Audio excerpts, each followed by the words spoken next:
Welcome everyone, Questini here with a discussion about the Chaos Dwarf DLC race pack for Total War Warhammer 3, both Immortal Empires and Realms of Chaos. Now, this video focusing on Drazhoath the Ashen, the commander of the Black Fortress, the leader of the Legion of Asgore, this seemed to be more focused on the spectacle of battle as opposed to actual proper battle tactics.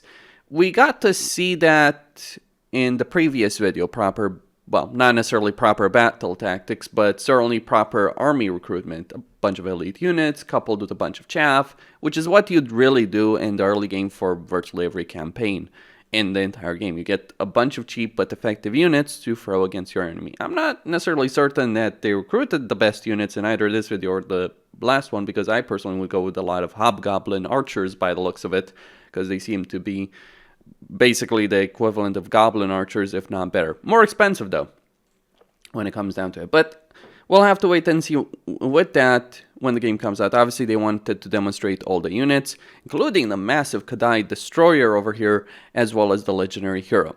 Now, something very interesting to mention, though, about that Legendary Hero is that he has casualty replenishment. We saw this at two different points in the video. One where you could see an army in a settlement replenishing with the extra casualty replenishment rate that could only be provided by a hero. And two, when the Legendary Hero did an assassination action against Emmeric's hero, we got to see that he does have replenished troops. So that is actually great. Replenishment is important for a couple of reasons. One, it helps you deal with the broken auto-resolve system, which causes significant casualties to virtually any army in the game, doesn't matter how good it is. So it helps you deal with that recovered troops so you don't have to fight a bunch of the pointless battles. And two, it just keeps you going, really. Even if you're just fighting battles properly, you will take damage. And it's actually better to have good casualty replenishment because you can try a larger variety of playstyles. You can take risks because you know you're going to recover from that. Whereas if casualty replenishment is low, then you always want to play in a very defensive way. You always want to play in a safe way because you don't want to take the damage.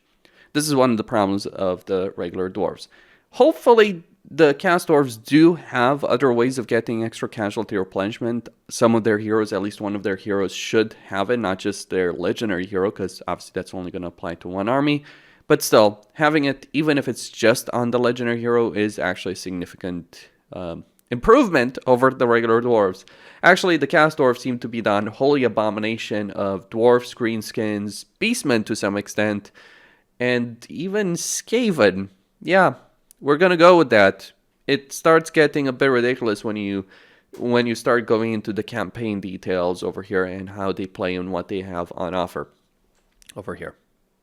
To begin with, let's talk about the settlement system and the post-battle occupation options, because now we get to see what happens when you take over a provincial capital. You can occupy it as a minor settlement, either an outpost or a factory, which produce different things, either materials or armaments, or you can occupy it as a tower. You can, of course, sack it and raise it. Now, you're going to gain laborers regardless of what you decide to do over here, with the highest amount actually being gained by raising the settlement. I'm reminded of Rome 1 and Medieval 2, actually, over there, with the highest amount of slaves being gained by just raising the settlement. I think the Dark Elves could really benefit from a system like this, because right now they either need to sack a settlement for slaves or they need to loot and occupy it for slaves. You can't just occupy a settlement and get slaves if you're playing the Dark Elves, which I think would be very fitting because obviously they do depend on them. But looking at this, it seems obvious to me that we're going to take every settlement at tier 1, because that's what happens to Skaven. This is a Skaven mechanic. You can occupy as a tower. It's going to cost a lot of materials, but you can occupy it at a higher level if you're spending a specific faction resource. Very Skaven there. And it's a great deal of power. Yes, it's limited by the food, but being able to occupy a settlement at a high tier is actually magnificent. Of course, we then get into the discussion, am I just going to have to abandon my provincial capital if I'm playing the Chaos Dwarves in order to spend Enclave influence to occupy it at a higher level from the very beginning and unlock some really powerful units? That is really the significant question. Hopefully not. Hopefully that won't be necessary, but we'll see how that ultimately ends up playing. but you can spend Conclave Influence to occupy it at a higher level. Though, of course, Conclave Influence is not quite like the food for Skaven. It's actually far more significant than that. It's quite limited, whereas you can get a lot of food if you're playing Skaven. It's quite very limited, and it's actually important because you want to use it for the various districts in the Tower of Tsar in order to unlock faction-wide benefits and race-wide benefits. The most powerful benefits are, of course, confederations without their legendary lords, as well as the Chaos Dwarf capital itself, which likely is going to start at the as a tier 5 settlement. So you're going to have a level of tension in your campaign if you're playing the Chaos Dwarves between using your influence to capture settlements, capture provincial capitals at a higher level, or using that influence in military districts, preserving it. Hopefully they do balance this out. Hopefully it doesn't end up a situation, as we've seen with other limited resources in the game, where you want to save it for the things that really matter and you can't spend it elsewhere. Like, for instance, one of the issues that happens with the Beastmen is you really want to preserve their dread for increasing hero capacity, getting legendary lords, getting hearthstones, all that, and you don't have the ability early on in your campaign really to spend it on unit caps. It's only much later, once you sort everything else out, that you can increase unit caps. It doesn't necessarily hurt the Beastmen as much because you always have one unit capacity for every unit type and you get a lot of regiments renowned, but it's still it's still an issue to deal with when it comes to that. So hopefully this is not going to end up going the same way. And that is my concern when it comes to all the resources that the Chaos Dwarves have. I mean, it's great in theory, it could be well balanced, but it depends on how things are going to go down. Now, the second thing to mention about settlements over here is that the Chaos Dwarfs don't use the growth system. They don't have it. They don't have the surplus points. They don't have it on the left to notice the growth system. They don't have it on their settlement buildings. So they're not dealing with the growth system at all. And their main structures do require materials. Obviously, some structures are probably going to cost armaments. Some may even cost gold, though I didn't notice any that cost gold so far. But looking at it, they're mainly going to be using materials to grow their settlement. So the way it's going to work, you need a labor force to dig up the materials to be able to get them. You need armaments for your units and maybe some structures. You need conclave influence for military districts.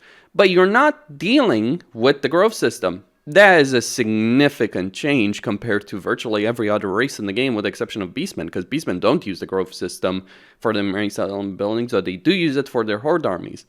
This is very interesting. This is the first race in Total War Warhammer that doesn't use the growth system in any way, shape, or form. Not for their settlement buildings, not for some horde army, not for some structures they might need, because the Wood Elves use it for certain structures in their settlements. They don't use it for their main settlement buildings. But their main settlement buildings do take significantly longer. It seems Creative Assembly has decided that the limiting factor when it comes to growing your settlements is going to be, do you have the materials to build them? This is very similar, though an updated version to a Total War Saga Troy. Actually, when I saw this, I got the real itch to start playing a Total War Saga Troy again, which I did, and then I realized the many problems that game had. So, either way, this is a great system, not being limited by growth, actually having decisions to make, because that's one of the things that Total War Saga Troy did so very well. It gave you a significant number of resources to spend, so it gave you a lot of flexibility in your campaigns. You're not limited by building slots. You're not limited by a growth system that honestly should have been put to bed a long time ago. Instead, you can build whatever you want, whenever you want. Though, of course, you're going to start at tier 1. You're going to have to grow a province basically from scratch. But once you do that, you're unrestricted when it comes to that. But you do need the economy to support it. You need the labor force to get the materials. You need the labor force for armaments. You need the conclave influence.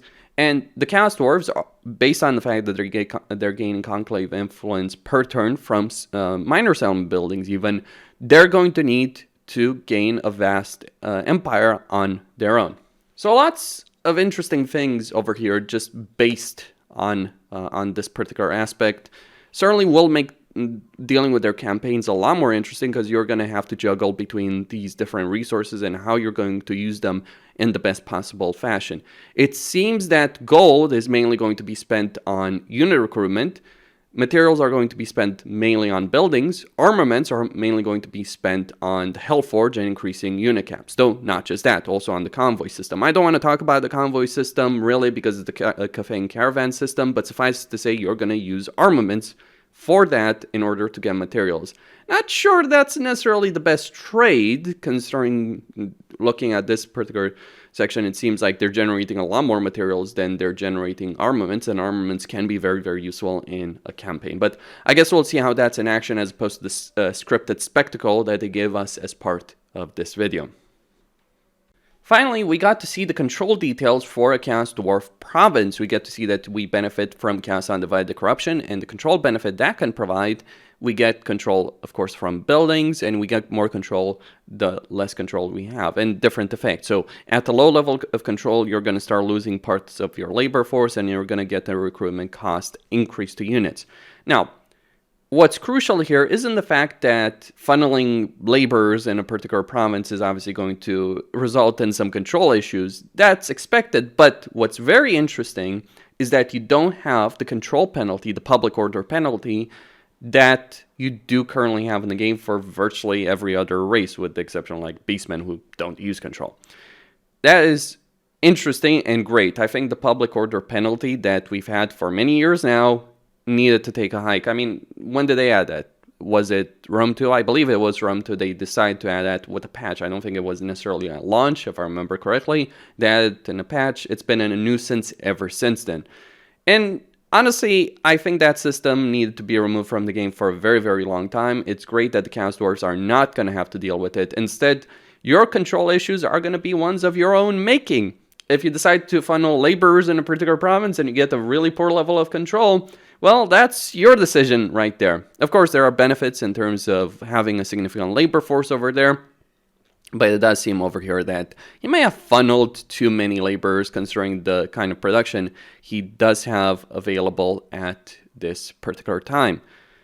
Though, interestingly enough, it does seem that he's not able to increase his provincial capital level. Maybe he just doesn't have the resources for it. It makes you wonder how many resources you need to be able to get your provincial capital to tier 5, or what kind of limitations exist there. It's not growth, based on anything we can see here, but there are obviously some limitations in play, probably resource limitations when it comes down to it. So it will be interesting to see how all of this does play out, but yeah, not having to deal with the public order penalty, great decision there. And of course, you do have the diktat system really for that Nakari and the Dark Elves currently have. That's obviously going to be translated for the Chaos Dwarves as well. Now let's talk about the Darklands, because we got to see some changes that they've made to the eastern portion of the map. We're still missing a lot of information in the central portion of the map, but we did get to see what they've done in the east in the Realms of Chaos campaign, and there's quite a few changes over here. Now over here I have loaded up Boris Ursus's campaign in Realms of Chaos. You might recognize this province is where Ostrogoth started his campaign in the previous campaign preview, in this particular province. Now, it did seem like this particular province was not changed at all in Ostrogoth's campaign, nor were the High Pass provinces or the Silver Pinnacle province in the World Edge Mountains. Though Ostrogoth did start to the capital over here, and likely the Falls of Doom as well, or he captured it very, very quickly. So the poor Darkland orcs are going to be annihilated. Boris Ursus probably is not going to start over here in Realms of Chaos in the next patch, and we'll get to see where he does start. The starting position never made sense really for him, because if you're playing Kislev campaign, you're so heavily tied to the cities that you basically have to make your way there. Besides, this province was always vulnerable to the many factions that don't like Boris Ursus, like Norskans under Valkia to the west, the northwest, Skaven to the west, vampires and greenskins, and of course the many other factions in the Darklands. Now, in the second campaign preview, we still haven't seen anything regarding this particular section of the map, like all the central part of the Darklands. Though there have been changes made, I guess we're going to see that in the next campaign preview, which is going to be focused on Zaytan. What we did get to see in this particular campaign preview is what's happening over here. So right now, in Realms of Chaos, the Black Fortress starts in the Howling Waste. they have changed that. They have created a new province called the Noblar country, and they've added in settlements from the Haunted Forest, the current Haunted Forest. So they added the Scrap Towers, the Shattered Stone Bay, and they have added a new settlement in Flayed Rock. Now, it was difficult to see where settlements were, but based on the video, it seems like at least one settlement has been created around here. Maybe Flayed Rock, maybe Scrap Towers has been moved. Hard to say, but we also have Gorst's Haunted Forest with Helman Gorst, so enjoy dealing with that. Though you probably have all the tools needed as the Chaos Dwarfs, because you have a ranged roster, you have Hobgoblin Archers, you probably can defeat them pretty damn quickly playing as the Chaos Dwarfs.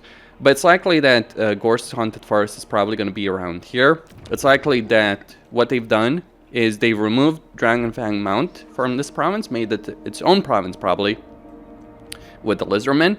Added the Black Fortress to it, added a new settlement, removed Pig Barter from it, because that was in its own province, and then created another province over here in the Haunted Forest under Helman Gorst.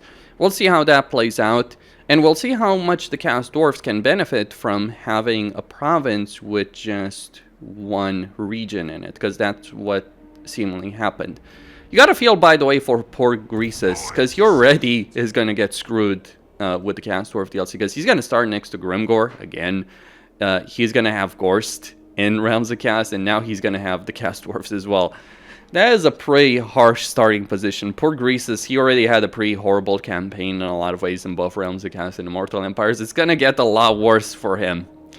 Significant worse. Like, the Ogres really need some help in a lot of ways in their campaigns. I would say probably starting with the camp by default would help them out.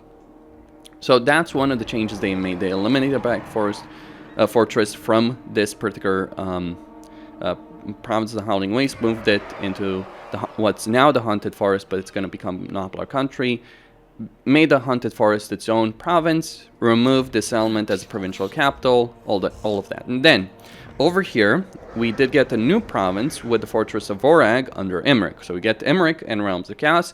You no longer have Crookback Mountain or the mines of here. You still have the Darkhold as part of this particular province over here. And you're going to have Emmerich and Clan Rictus. Oh, damn, this is a great start position. Granted, it is a corner. You eliminate Gorst, you deal with the Lizardmen, and you are pretty safe. You may take the settlement from the Skaven and sell it to Greases for some kind of diplomatic deal with him. We'll see how all of that plays out during the course of a campaign. But there's a lot of potential for this campaign to go wrong for the Legion of Asgore. And of course you do have Tretch Craventail over here in Crookback Mountain. And that's kind of what we saw. Like, we saw the changes they made to this particular province in the Wolflands. We saw changes made to the Haunted Forest province, as well as two legendary lords that they've added from Immortal Empires here at Emmerich and Gorst. I guess we'll see what they're going to do with the Dragon Isles over here, if maybe they add some settlements on two of the islands as minor settlements, or if they just keep this as a province with a single settlement. But yeah, right now they've removed it. Pig Barter was added to this particular province, the Wolflands, over here. And yeah, we got the new settlement. We've gotten a couple of new settlements, but I think the biggest changes we're going to see in the Darklands are yet to be shown. And they're obviously going to involve the Chaos Dwarf capital over here at Zar Nagrund. And we'll see how that plays out. I'm really curious to see what kind of faction is in Zar Nagrund, but based on the diplomacy screen in the first campaign preview, it did seem to be a really powerful faction, because it was faction strength #1. That means they have a substantial army, and they likely will have a tier 5 settlement. This should be useful at keeping Grimgor in check, because Grimgor is probably starting around here, or he was going to start over here. That's basically where he starts in Immortal Empires. It's going to be fun dealing with it. If you're playing Astrogoth, oof, imagine Grimgor just barreling across this little tiny bridge. Yeah, please remove that bridge, Creative Assembly. I don't want to have to deal with Grimgor attacking me, though he could always use the Underoy. But yeah, if you start next to Grimgor, guess who's coming for you? Hell, the best thing you might do as Astrogoth is just decide, you know what, I'm going to kill all the Black Orcs and just kill Grimgor very, very quickly. Though, going into the Mountains of Morn is not necessarily my definition of fun, to be quite honest with you. Anyway, that's all to discuss about Darklands for now. So that is it. Now, what do I think about the Chaos Dwarfs so far? Well, looking at all the available information that we have, I think Creative Assembly is building a really good and powerful race that is avoiding the pitfalls that we've seen with many other good and powerful races. Like, you look at the Warriors of Chaos where they are right now, yeah, they have a lot of good faction mechanics, they have powerful legendary lords, but their campaigns are so boring and forgettable because you just wipe out everyone in your path. They can't stand up to you because you have such powerful armies. And you don't really care about a lot of territory except the Dark Fortresses, which are impregnable. The Chaos Dwarves do care about territory. You need it. You need it for Conclave influence. You need it for manufacturing capability. You need it for armaments, for materials. You need to expand aggressively to be able to get laborers. So I think just that alone is going to force the Chaos Dwarves to be aggressive expansionists, which may not necessarily suit them in the lore because they may not have the numbers, but it's certainly a good campaign playstyle to have to go out there, conquer territory, and have to defend the territory. As for the strength they have in battles, well, just looking at the unit rosters we've seen, basically they have some powerful monster units, of course, but limited by the unit caps. They have some powerful dwarf units, again, limited by the unit caps, and they do have some pretty good greenskin units. They're basically, I think they're going to land in a similar spot in a lot of ways to where the greenskins are currently in the game. Lots of fun, lots of power, maybe even better than the greenskins because the greenskins can have really poor out-resolve results at the moment because of the low armor on the units, whereas the Chaos Dwarves obviously have some heavily armored units. So it does seem like the Chaos Dwarves are going to have some very fun and interesting campaigns to deal with, but obviously we need to see how that plays out in practice. There are obviously some concerns I have, but it doesn't feel like the Chaos Dwarves are just going to annihilate their opposition without any problem, and they do have some very interesting mechanics, especially just managing all those resources. I like doing that in Troy. I'm really happy to see that being brought forward, and I really hope that in future Total War games, and hell, maybe even future race packs, if we get any future race pack, they do carry onward with similar systems. Because what they're doing here with the Chaos Dwarves is they're giving you a ton of resources to play with. And they're making you decide what you're going to do with it. And I vastly prefer the system that we had in Troy, and we also had to a more limited extent, but we still had it in Free Kingdoms, where you had a lot of resources to spend, and you could decide what you're going to do with it. Now, you can't just build everything. You are going to have to make decisions where you're going to spend, how you're going to spend, and what you're going to prioritize. And I think that can lead to far more interesting campaigns than any other campaign we currently have in the game. That's all for now. Questine here signing out. Don't forget to subscribe, like, and enable notifications, and stay tuned for more.